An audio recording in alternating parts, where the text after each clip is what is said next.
नमस्कार, स्वागत आप सभी का सिलसिला बाजारों का में मैं हूं आपके साथ अखिलेश आडी और आज शुक्रवार का दिन है, हफ्ते का आखिरी कारोबारी दिन है कम्युनिटी बाजार का। यहां से आगे बढ़ते हैं, बात कर लेते हैं एग्री कम्युनिटीज की। जान लेते हैं कि आज एग्री कम्युनिटी का बाजार किस हिसाब से खुलता हुआ नजर आया और उस पर रूपा जी की क्या राय है। सबसे पहले जान लेते हैं भाव को कि आज भाव क्या देखने को मिल रहे हैं एग्री कम्युनिटीज के। तो शुरुआत करेंगे यहाँ पे सबसे पहले कैसा सीट से। तो क्या देख रहे हैं कि कैसा सीट का जुलाई वायदा 5082 पर कारोबार करता हुआ नजर आया है, थोड़ा बहुत सुधरा है। वहीं से बात करें चने की, तो चने का जुलाई वायदा 5025 पर कारोबार करता हुआ नजर आ रहा है। हल्की सी मामूली सी करेक्शन है चने के अंदर। बीते सत्र में हमने देखा था कि जो चना था वो 4900 के रेंज में आ गया था, लेकिन अब वहां से बाजार फिर सुधरा और अब 5000 के ऊपर सस्टेन होकर चल रहा है। बात करें बिनौला खल की, तो बिनौला खल का जुलाई वायदा 2988 पर है। बिनौला खल में देख रहे हैं कि आज 2900 के ऊपर अभी भी सस्टेन होकर चल रहा है। सस्टेनेबिलिटी 2900 के लेवल्स की बिनौला खल में देखने को मिल रही है। वहीं से बात करें अगर धनिया की, तो धनिया का जुलाई वायदा 6602 पर है, आधे फीसद की गिरावट। ग्वारगम का जुलाई वायदा 6224 पर, हल्की सी तेजी। ग्वार सीड का जुलाई वायदा 4040 पर है। वहीं जीरे का जुलाई वायदा 13415 और लुढ़कता हुआ नजर आ रहा है जीरे का वायदा बाजार। यहीं से बात करें अगर खाद्य तेलों की, तो हम देख रहे हैं कि मस्टर्ड सीड यानी कि सरसों, तो सरसों को जुलाई वायदा 6511 पर कारोबार कर रहे हैं, 1% की गिरावट है। रिफाइंड सोया तेल का जून वायदा 1279 पर है, वहीं जुलाई वायदा 1197 पर है। और बात करेंगे सोयाबीन की, तो सोयाबीन का जुलाई वायदा 6453 पर 1.5% की गिरावट के साथ, वहीं जून वायदा 7085 पर, उसके अंदर भी 1.5% की गिरावट है। बात करें हल्दी की, तो हल्दी का जुलाई वायदा 7460 पर, हल्की सी करेक्शन के साथ। अब आज जैसे कि आज हम देख रहे हैं जो खाद्य तेलों का बाजार है आज भी नरमी के साथ कारोबार करता हुआ नजर आ रहा है। और एक और बहुत ही महत्वपूर्ण सूचना आपको देना चाहूंगा कि सरकार ने जो फैसला, जो सरकार की तरफ से जो खबरें निकल के सामने आ रही थी कि सरकार खाद्य तेलों की इंपोर्ट ड्यूटी को लेकर कोई फैसला ले सकती है इसी कारोबारी सप्ताह, सरकार अब उससे पीछे हट गई है। अभी वो खाद्य तेलों की इंपोर्ट ड्यूटी को लेकर कोई फैसला नहीं ले रही है। तो ये खाद्य तेलों के व्यापारियों के लिए और खाद्य तेलों की जो बड़ी इकाइयां हैं, जो बॉडीज हैं, उनके लिए काफ़ी राहत भरी खबर है, काफ़ी अच्छी खबर है। क्योंकि अगर सरकार इंपोर्ट ड्यूटी घटा देती तो जिन व्यापारियों ने महंगे दामों पर तेल खरीदा था तो उनको काफ़ी बड़े पैमाने पर नुकसान हो जाता, और जिससे कि इंडस्ट्री को भी काफ़ी ज़्यादा नुकसान का सामना करना पड़ता। और सरकार ने भी देखा है कि अब कुछ इस कारोबारी सप्ताह में हमने देखा था और सरकार ने भी ये चीज़ नोटिस करी है कि खाद्य तेल का जो बाजार है उसमें अब कीमतें थोड़ी बहुत सुधरती हुई नजर आई हैं। जो खाद्य तेल की कीमतें हैं वो थोड़ी बहुत नीचे जाती हुई नजर आई है, लेकिन सरकार एक बार फिर से एक्शन में आ सकती है। अगर खाद्य तेलों के दाम अगर फिर बढ़े तो सरकार एक बार फिर से एक्शन में आ सकती है। तो इसलिए सभी व्यापारियों को और जितनी भी बड़ी बॉडीज हैं एडिबल ऑयल की, उनको ये निर्णय लेकर चलना होगा कि क्या रेट्स फिक्स किए जाएं जिसकी वजह से जो खाद्य तेलों का बाजार है वो सीमित दायरे में ही बना रहे, कि ज़्यादा तेजी लंबी भी ना है तो ज़्यादा नरमी भी ना है। तो उनको इस हिसाब से अपने प्राइसेस रखने होंगे।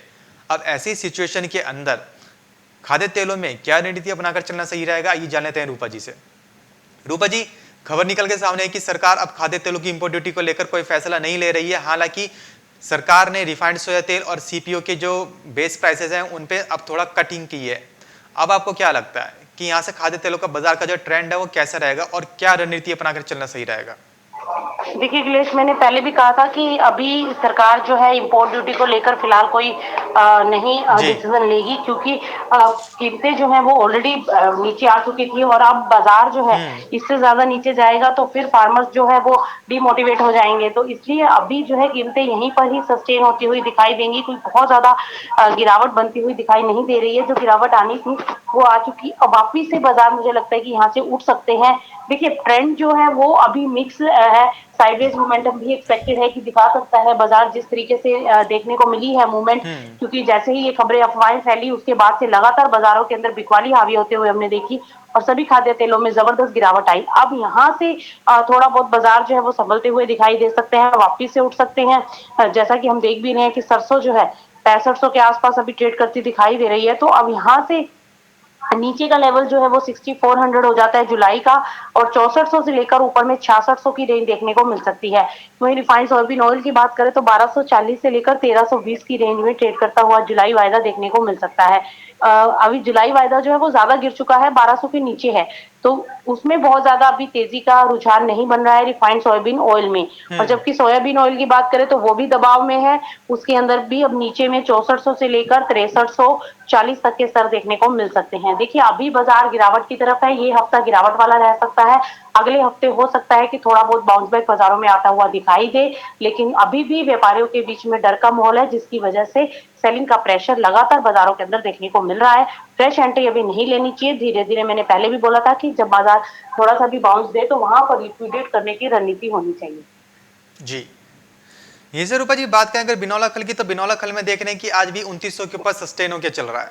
तो आपको बिनौला खल में क्या लगता है कि अब क्या आने वाले कार्रवाई सप्ताह में क्या रणनीति अपनाकर चलना सही रहेगा जिससे बिनौला खल में अच्छा मुनाफा कमाया जा सके?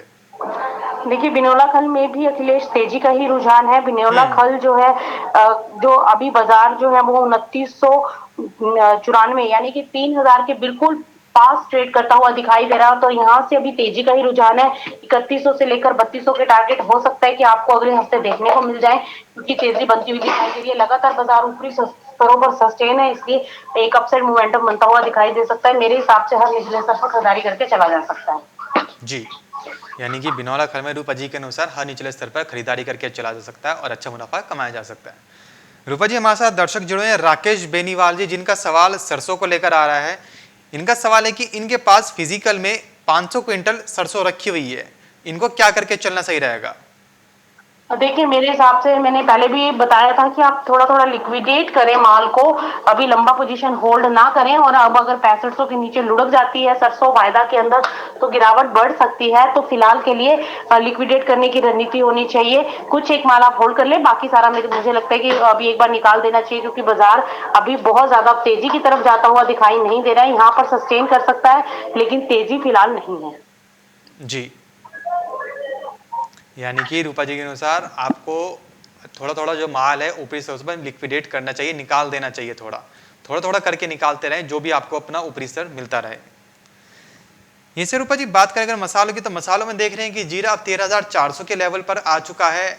हम देख रहे हैं कि धीरे धीरे जीरा जो है निचले स्तर दिखलाता जा रहा है। तो अब आपको क्या लगता है कि जीरे, धनिया और हल्दी में अब क्या करके चलना सही रहेगा? देखिए मसालों में अखिलेश अभी फिलहाल के लिए रणनीति नहीं बनानी चाहिए, थोड़ा सा वेट रखें, क्योंकि मसालों में भी उठापटक का माहौल देखने को मिल रहा है। तो जिस तरीके से गिरावट बढ़ रही है और आज थोड़ा बहुत बाजार जरूर रिकवर किया है धनिये का, तो अभी देखिए धनिया जब तक 7000 के ऊपर सस्टेन नहीं होता तब तक लंबी तेजी बनती हुई दिखाई नहीं दे सकती। तो मेरे हिसाब से थोड़ा सा वेट करें, अभी बाजारों के अंदर उठापटक का माहौल है, थोड़ा और गिरने दे मार्केट, फिर मसालों के अंदर खरीदारी की रणनीति बनाएं। अभी मुझे लगता है यहाँ से 2-3% जो है और गिरावट आ सकती है। जी, ये से रूपा जी बात करेंगे चने की और अन्य दाल दलहन की, तो आपको पल्सेस पैक में क्या लग रहा है कि पल्सेस पैक में क्या करके चलना सही रहेगा और चने के अंदर? देखिए चने के अंदर अखिलेश अभी जैसे कल हमने देखा था कि 5000 के नीचे का लेवल देखने को मिला था, तो वहां से एक्सपेक्टेड है कि एक बार हो सकता है कि इस गिरावट के बीच 4800 का लेवल भी छू जाए।